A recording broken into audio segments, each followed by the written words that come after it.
মেয়েদের কাজের না কোনো গুরুত্ব দেওয়া হয় না, মনে করা হয় মেয়েরা সংসারে আর কি কাজই করে, কি কাজই আছে একটা সংসারে। পুরুষ মানুষটাই হলো আসল কাজ করে, তারা বাইরে গিয়ে টাকা ইনকাম করে, সেই টাকা না হলে তো আবার সংসার চলবে না। সকালে ঘুম থেকে উঠে যদি ভাবি একটু রেস্ট নিয়ে তারপর কাজ শুরু করব, তাহলে আমার কাজগুলো আরো বেশি দেরি হয়। এগুলো তো আর কেউ বোঝে না। যাই হোক, মেয়েদের কষ্ট একমাত্র মেয়েরাই বোঝে। পুরুষ মানুষটা বুঝবে এরকম আশা করাটাই ভুল। সকালে ঘুম থেকে উঠেই সিম্পল নাস্তা বানিয়ে নিয়েছি, রুটি এবং সাথে ডিম। বাচ্চারা সকালে মুড়ি খাবে বলে বায়না করছিল, তো ওদেরকে মুড়ি দিয়েছি দুধ এবং আম দিয়ে। সাথে আমিও একটু খেয়েছিলাম, তাই তেমন একটা খিদা না থাকার কারণে সকালে আমি একটা রুটি খেয়েছি। তারপরে একটু গরম জল করে নিয়েছি, কিছু কাপড় গরম জল দিয়ে ধুয়ে দিব। খুব বেশি একসাথে কাপড় দিলে পরিশ্রম হয়ে যায়, তাই 2টা বেডশিট দিয়েছি আর কিছু কাপড় দিয়ে দিয়েছি ওয়াশিং মেশিন। যতক্ষণে কাপড় হবে সেদিকে আমি রান্নাও বসে দিয়েছি। রান্না করতে করতে ঘর দরও একটু পরিষ্কার করে নিব। প্রত্যেকটা রুম ঝাড়ু দেওয়া, বিছানা এলোমেলো থাকে, ছেলে মেয়েরা খেলাধুলা করে, এগুলো একটু গুছিয়ে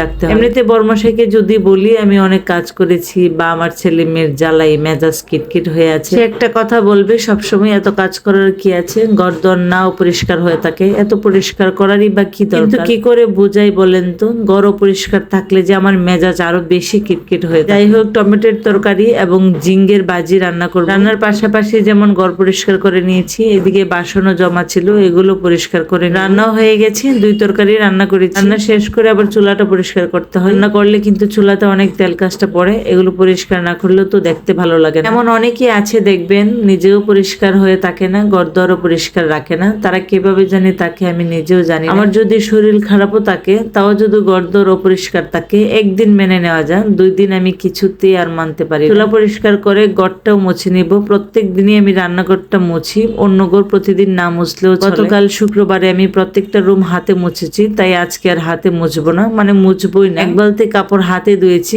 কিছু আমার বাচ্চাদের ভালো কাপড় আছে সেজন্য হাতে ধুইলাম, আর কিছু কাপড় ওয়াশিং মেশিন। সবকিছু ধোয়া শেষ করে চলে গেলাম ছাদে। অনেক রোদ উঠেছে, প্রচুর রোদ, মনে হচ্ছিল রোদে আমার মাথা পেটে যাবে, কারণ এমনিতে কখনো রোদে যাওয়া হয় না, শুধুমাত্র কাপড় মেলতে গেলে ছাদে যাওয়া হয়। যাই হোক, কাপড় নেড়ে চলে আসলাম বাসায়। প্রতিদিনই আমি সকালের নাস্তা শেষ করে স্নান শেষ করে পুজো দিয়ে দিই। আজকে যেহেতু দুপুরে রান্না শেষ করে স্নান করেছি, তাই পুজোটা একটু লেট হয়ে গেছে। কিছুই করার নেই, যেদিন আমার কাপড় ধোয়া থাকে সেদিন আসলে একটু দেরি হয়ে যায়। যাই হোক, সিঁদুরটা দিয়ে আগে পুজোটা দিয়ে দিব, এমনিতে একটু লেট হয়ে গেছে। আর এদিকে বাচ্চারাও স্নান করতে চলে গেছে একা একা। ইদানিং বাচ্চারা কেন জানি না একা একাই স্নান করে, সাবানও দেয় না, মাথায় শ্যাম্পুও দেয় না। অনেকক্ষণ হয়ে গেছে চিল্লাচিল্লি করে বাচ্চাদের বাথরুম থেকে এনে ওদেরকে কাপড়ও পরিয়ে দিয়ে সবার আগে বাচ্চাদেরই খাওয়াই, নিজের হাতে যেহেতু খাওয়াতে হয়। বাচ্চারা ঝিঙ্গি বাজিও পছন্দ করে, আর সবচেয়ে পছন্দ হলে টমেটো। টমেটো হলে ওদের খানাটা খুব ভালো হয়, সেটা আমি বুঝতেও পারি। দুজনে মিলে 1 পিস মাছ খেতে পারে না। একটা কাপড় বিছিয়ে রেখেছি, বাচ্চাদের খাওয়াইতে 1 ঘন্টা সময় লাগবে,